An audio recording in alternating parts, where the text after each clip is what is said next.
Hoje o Saúde em Prática vai tratar da microfisioterapia, uma técnica manual que ajuda nos mecanismos de autocura do organismo. Quais as indicações? Como é o tratamento? Saiba mais sobre a microfisioterapia agora no Saúde em Prática.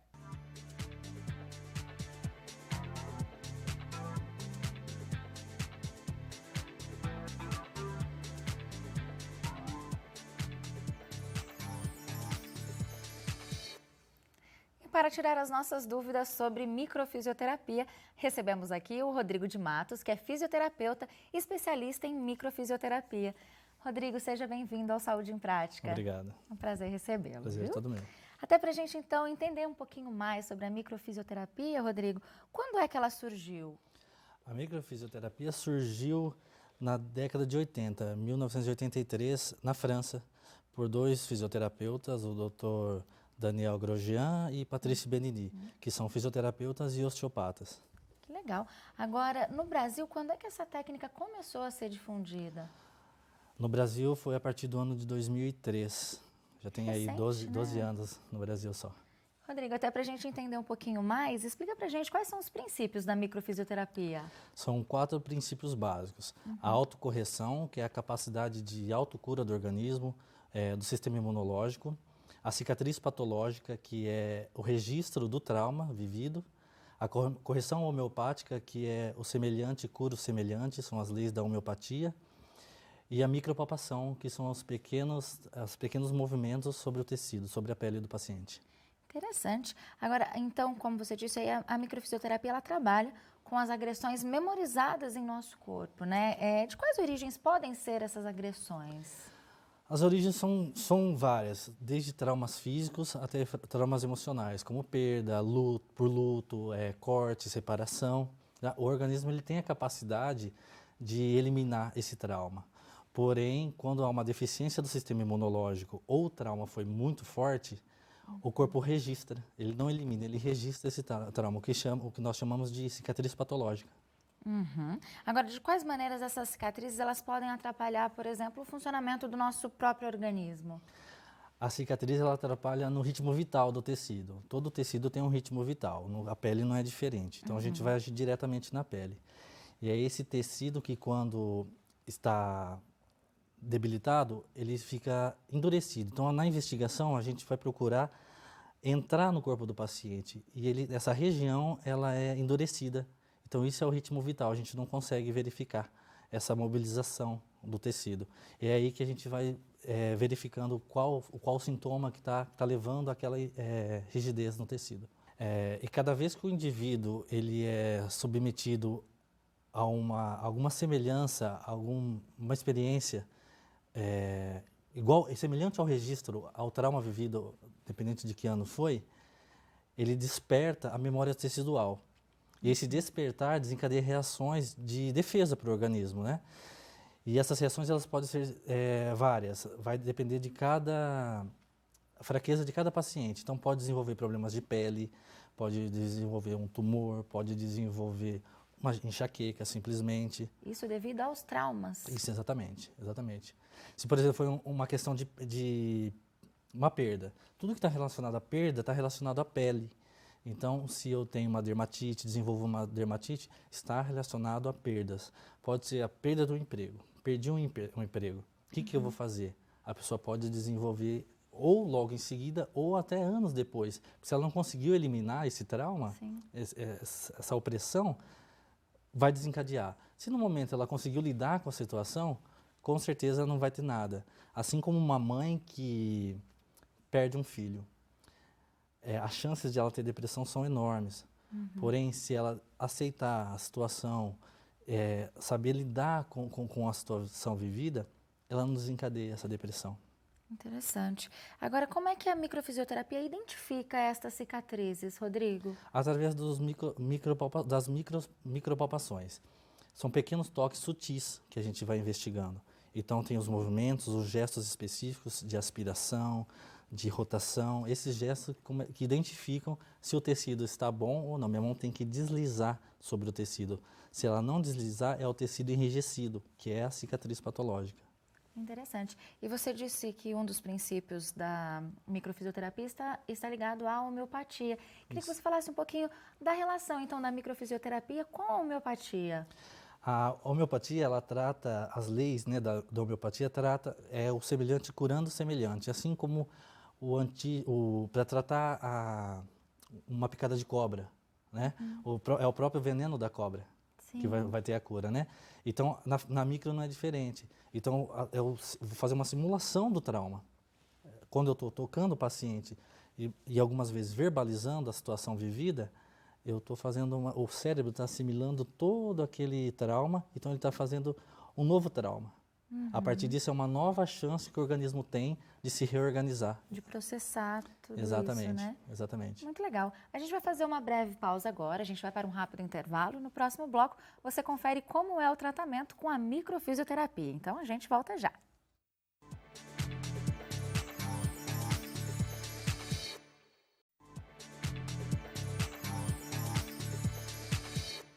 Saúde em Prática está de volta hoje falando da microfisioterapia. E aqui conosco, tirando as nossas dúvidas, está o Rodrigo de Matos, que é fisioterapeuta e especialista em microfisioterapia. Rodrigo, é fato que durante a sessão de microfisioterapia é possível identificar, inclusive, quando o agente agressor se instalou no organismo? Sim, quando o organismo passa pelo trauma, ele sabe quando foi. Então, a função do fisioterapeuta é perguntar para o corpo. Então, a partir do momento que eu achei a cicatriz patológica, eu vou investigar com a outra mão qual o sintoma. Vou passar, vou fazer uma linha no corpo, novamente eu vou sentir aquela rigidez, aquele tecido endurecido. Quando eu sentir, é o momento que eu vou estimular o órgão a me responder quando foi. Como que eu vou estimular? Eu faço perguntas para o corpo. E quando eu faço as minhas perguntas, eu vou estimulando. Quando o órgão referente bloquear, é a data correta. Perdão, a data aproximada, né, do evento. Mas como são você faz essas perguntas para o corpo? É Não, através do toque mesmo? Isso, através do toque. Eu vou Percebendo? perguntando se foi algumas semanas, se foi alguns meses, alguns anos. Aí, se for alguns anos, eu pergunto quantos anos, se foi 1, foi 2, foi 3, e vou estimulando. A hora que ele bloquear, o órgão, ele responde. Eu tô Verbalmente mesmo esse Não, processo? não, eu fico mentalizando, geralmente é mentalizando. Eu posso perguntar verbalmente, posso perguntar, mas o mais importante é o meu contato com o paciente, por isso que eu tenho que ficar com a mão no paciente. Entendeu? Quando eu estou em contato, eu estou acessando todo o registro do paciente. Que interessante. Agora eu queria saber como é realizado o tratamento, assim, é a partir de uma consulta, como que é? Isso, o paciente, primeira vez já chega, só faz uma anamnese, são os dados pessoais, telefone para contato, e qual a queixa principal, o que está incomodando e o porquê que ele procurou a microfisioterapia. Porque a partir daí a gente já tem uma base, se foi emocional, se for um trauma vivido físico, que o fundo é o emocional, entendeu? E a consulta é feita tranquilamente, a pessoa já deita na maca, com roupa mesmo, e a sessão é feita já ali. Nessa primeira consulta, então, já vai fazer essa investigação para tentar Isso. descobrir qual é o problema. Exato, já investiga e já estimula a autocorreção. Né? Enquanto eu estou com a mão no sintoma e na cicatriz, dei a data para o paciente, eu já tenho um outro método que eu vou investigar onde é a correção dessa cicatriz. Sim. A hora que eu faço essa correção, apaga a memória celular. Interessante. Agora, quantas sessões são necessárias em média? Então, aproximadamente uma mesmo? 3 está de bom tamanho, 3? 3, mas na primeira já tem bastante resultado. A gente costuma espaçar as sessões a cada 30 dias. Então, faço uma hoje, daqui 30 dias eu faço uma segunda. Porém, tem uma das técnicas que a gente usa é a de sobrecarga. A de sobrecarga eu posso fazer toda semana. Por exemplo, pacientes que fazem quimioterapia. A sobrecarga são aquelas coisas imediatas, exageradas que a gente recebe no corpo, traumas sofridos. Então, a quimioterapia é uma química. O organismo começa a reagir de uma forma absurda, né? Sim. Então, ele acaba de fazer uma sessão de quimioterapia, ele pode ir para a sessão de micro. A micro eu vou fazer a sobrecarga e já elimina os sintomas. É claro que não necessariamente elimina tudo. Isso vai depender de paciente para paciente. Pode só reduzir. Só de reduzir os sintomas pós-químio, né? E, por exemplo, uma anestesia. Passei por uma cirurgia muito tempo de anestesia. posso fazer uma micro de sobrecarga logo depois da cirurgia, porque já é mais rápido de eliminar a anestesia do corpo. Interessante. Rodrigo, após a sessão, podem surgir alguns efeitos colaterais? Pode. O pessoal pergunta bastante isso, porque o medo é a reação pós-sessão, né? Mas geralmente são sutis e às vezes imperceptíveis, porém acontece, tá? E pode vir uma reação tanto física como emocional. Aí de acordo com cada paciente aí, tem paciente que explode aí, mas dura alguns dias só ou até algumas semanas em alguns casos, tá? Mas muito comum, mais comum é a sonolência pós a sessão. Nas 48 horas é o cansaço e a sonolência, porque o corpo começa a processar tudo aquilo que foi vivido e está eliminando. Aí vem essas reações, são para limpar, é uma forma de limpar o corpo. O organismo, né? Exatamente. Além dessa sonolência, mais alguma reação física que é comum? Pode dar um pouco de dor de cabeça, pulsante geralmente, que a pulsante já é uma resolução do conflito vivido, né? Algumas vezes náuseas. Geralmente eu falo para o paciente ir soltar mesmo, porque não pode ficar guardando, né? E geralmente eu peço para evitar tomar remédio pelos primeiros 5 dias, porque o corpo está eliminando, e eu vou lá e tomo remédio, eu parei a eliminação, cortei a eliminação, Sim. aí volta tudo de novo. Tentar deixar o corpo reagir de forma mais natural, mais né? natural possível. E se passar um pouco dos 5 dias, 7 dias, aí geralmente tomo homeopatia, que são mais calmos, uns remedinhos mais calmos, né? Rodrigo, você comentou sobre todo esse processo de investigação. Algumas pessoas chegam a confundir a microfisioterapia com misticismo. Não tem nada a ver, né? Não tem. É uma técnica séria. Não que o misticismo do pessoal que acredita não seja, tá? Sim. Mas é diferente, a gente separa. O termo a microfisioterapia, no francês é microkinesiterapia, que é a terapia por pequenos movimentos. Então a gente vai investigar o corpo literalmente da pessoa. Não tem como nada de espiritual, que o pessoal acha que é. Não tem. Bom, Rodrigo, agora nós vamos conhecer um outro Rodrigo, o Rodrigo Zagueto, que procurou na microfisioterapia um alívio para a dermatite. Vamos conferir.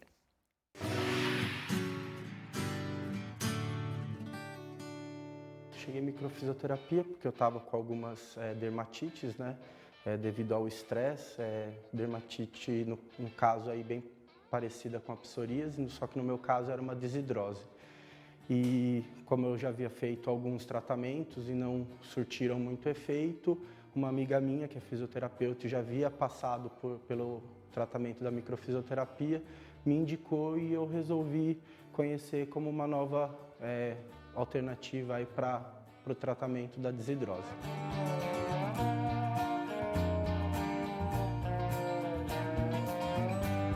Desidrose, né, acontece basicamente na palma das mãos e na planta dos pés, e isso ficava como se fosse uma pele toda rachada, né? Ela saíam bolinhas de água, né? E essas bolhas acabavam estourando e desidratando a região onde surgiam as rachaduras. Eu fiz uma sessão, né?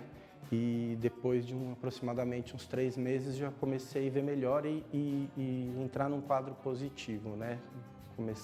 Começou a diminuir, não começou a piorar, porque eu alternava quadros bons e quadros ruins. E depois disso eu só tive melhora, né? Eu não tive mais pior, associado, claro, com as mudanças de rotina, as mudanças de trabalho e tudo mais.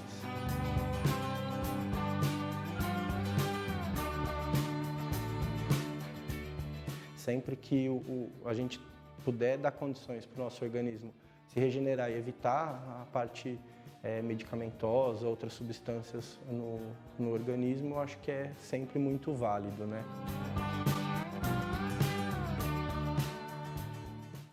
Muito interessante. O Rodrigo melhorou da dermatite, né? Como a gente pôde perceber.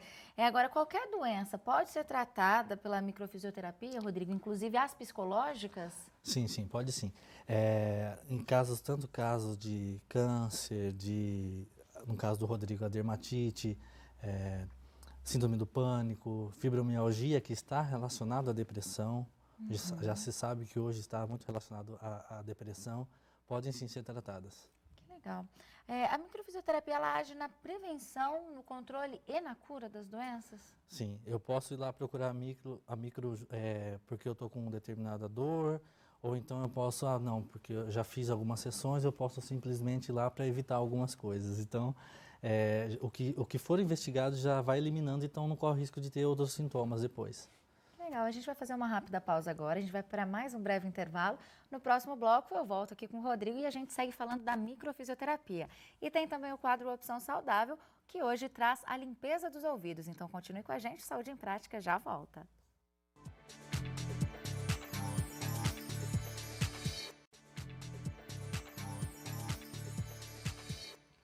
Voltamos com Saúde em Prática e hoje falando sobre microfisioterapia.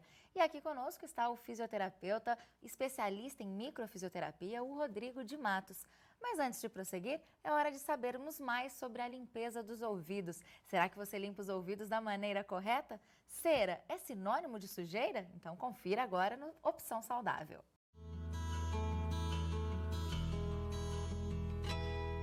Olá, meu nome é Eduardo Andrade, sou médico otorrino. Hoje vamos falar sobre limpeza de ouvidos e a produção de cerume no programa Saúde em Prática. A cera não é uma sujeira do ouvido, é uma produção natural do ouvido. Algumas pessoas possuem mais cera, outras pessoas possuem menos, isso é uma característica individual de cada pessoa. Dentro do ouvido a gente tem a orelha, o canal do ouvido, aqui o tímpano, aqui a parte que a gente chama de ouvido médio, onde tem os ossículos do ouvido, e aqui a parte interna do ouvido. A cera ela é produzida nesse canal e ela possui 3 funções. A primeira função é a função de criar uma oleosidade no canal do ouvido, para deixar a pele menos ressecada. Porque a pele mais ressecada, ela pode ter mais coceira ou infecções no canal do ouvido. A segunda função é a função de proteção mesmo mecânica contra sujeiras, as impurezas, os germes que a gente tem no ar ambiente. Então ela faz uma capa protetora nesse canal do ouvido.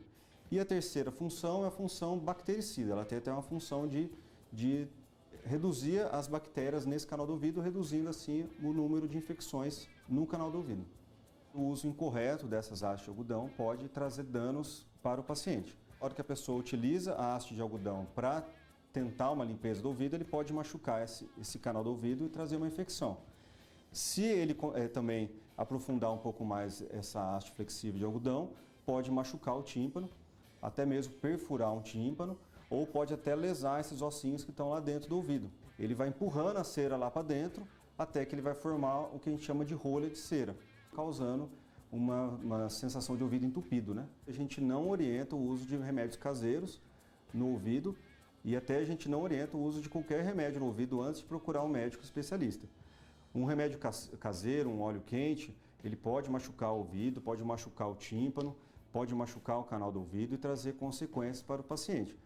E o uso de remédios tradicionais também para o amolecimento da cera, a gente também não aconselha, porque o sintoma que o paciente tem de ouvido tampado pode ser cera, mas pode ser também outras causas. E se o problema for cera, a gente também não orienta o uso do medicamento, porque ele não vai resolver o problema, ele vai só amolecer um pouco essa cera, só que se não fizer algum procedimento de remoção dessa cera, não vai resolver o problema do paciente. Aí um médico especialista, o otorrinolaringologista, ele possui um aparelho chamado otoscópio, que é um aparelho próprio para visualização do ouvido. Através desse aparelho ele consegue visualizar que existe um acúmulo de cera no ouvido do paciente. Para a remoção dessa cera, a gente utiliza 3 formas, né, para a resolução do problema do paciente. A primeira forma, muito utilizada, é a lavagem do ouvido. A gente utiliza uma seringa própria para a lavagem, então é uma resolução fácil, né, da cera, sem muitos riscos. Uma outra forma é a utilização de uma cureta, que o profissional consegue passar por trás da cera e puxar essa cera para a resolução do problema. E a terceira forma de remoção da cera é através da aspiração. Existe um aspirador cirúrgico, um aspirador grande, que acopla uma mangueira nesse aspirador e através desse aspirador você consegue encostar na cera e puxá-la. Gostaria de reforçar a importância de sempre procurar um médico habilitado quando o paciente a pessoa tiver alguma queixa em relação aos seus ouvidos, nunca utilizar algum medicamento caseiro ou algum medicamento vendido em farmácia por conta própria e muito cuidado na limpeza dos seus ouvidos, utilizar sempre uma toalha mesmo com o dedo para limpeza, cuidado com os aços flexíveis de algodão, porque pode machucar o ouvido, pode trazer alguma grave infecção ou um prejuízo muito sério na sua audição, que pode ser muitas vezes até irreversível.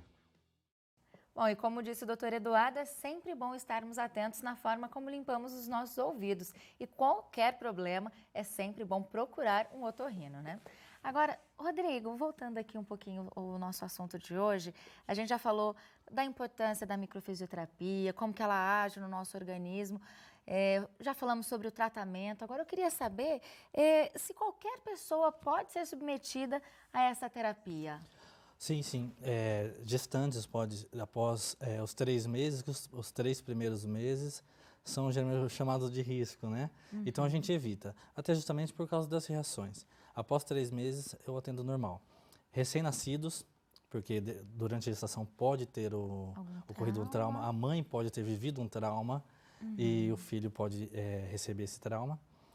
E idosos, adultos, normal. O que eu evito, no que eu não atendo, é pacientes terminais, já no hospital, justamente por causa das reações, né? Então eu evito atender. Agora, se a família insistir, é outro assunto, a gente vai. Mas aí eu prefiro não pegar caso assim. Crianças também podem ser atendidas? Pode sim. Tem muito com ansiedade, né? Hiperativas, pode ser feito sim. Agora, além de realizar as sessões de microfisioterapia, o paciente também é corresponsável pela sua melhoria também, né, Rodrigo? Sempre. É importantíssimo que o paciente queira melhorar, assim como qualquer tratamento. Se for uma reabilitação de tornozelo, de joelho, o paciente ele quer melhorar. Se ele quer melhorar, a resposta é rápida e eficaz. Se ele não quer, se ele vai porque alguém mandou, não vai funcionar. Não vai funcionar qualquer tratamento. Então, a micro não é diferente. Pode até funcionar, mas demora muito mais, entendeu? Agora, a microfisioterapia, ela dispensa os demais tratamentos, como o medicamentoso, por exemplo, ou não? Não necessariamente, não necessariamente. É assim, já aconteceu casos de paciente parar de tomar medicamento, mas acontece casos de reduzir a dosagem. Mas isso, após a sessão, o paciente tem a melhora, ele sente a melhora, o que é recomendado? Vai até seu médico. Vai ao médico, o médico vai avaliar se ele já está em condições de tirar o medicamento ou de reduzir. Nunca tirar por conta própria. Sim. Tá? Agora, qualquer profissional da área de saúde pode trabalhar com essa técnica, Rodrigo? Ou é uma área específica mesmo para os fisioterapeutas? Para os fisioterapeutas. Na França, ela foi reconhecida como uma técnica de massagem. E por competência no Brasil, ela é exclusiva dos fisioterapeutas e conhecida como uma técnica de terapia manual. Agora, como é que a microfisioterapia é vista pela comunidade científica? Ela é bem aceita? Por enquanto, como qualquer técnica nova no Brasil, tem 12 anos apenas, né? Estão sendo feitos trabalhos científicos em cima disso. Então, no Brasil ainda é muito pouco. Então, o pessoal não é divulgado, as pessoas não conhecem ainda. Aí tem aquele medo, principalmente por não conhecer, né? Mas já tem alguns fisioterapeutas que fazem trabalho científico. O caso da fibromialgia, já teve um ex-professor até do curso que fez um trabalho com pacientes com fibromialgia. Tiveram ótimos resultados. E na França, na Europa, no geral, já está bem avançado, já tem mais de 30 anos, né? Já tem mais pesquisas, mais resultados comprovados. Exato. Inclusive lá, o SUS paga uma sessão. O paciente tem direito a uma sessão pelo SUS. Porque como uma sessão já ajuda, o recomendado é sempre fazer uma segunda, pelo menos. Se tiver mais alguma coisa, a gente desbloqueia. Fazer um teste, ver se tudo foi desbloqueado certinho. Eliminado. Isso na França? Isso na França. Agora no Brasil ainda não, a técnica ainda não chegou a esse ponto. Esperamos que um dia, né, quem sabe. Com certeza. Bom, Rodrigo, a gente já está aqui encerrando o nosso programa. Quero agradecer muito a sua presença. Acho que esse assunto é novidade para muita gente, assim como foi para mim também. Então, muito obrigada pela disponibilidade, por ter trazido tantas informações. Eu que agradeço a oportunidade. Foi um prazer. Bom, lembrando que você aí de casa pode rever este programa e todos já exibidos em nosso site. E eu espero te encontrar na semana que vem. Então, até lá. Tchau, tchau.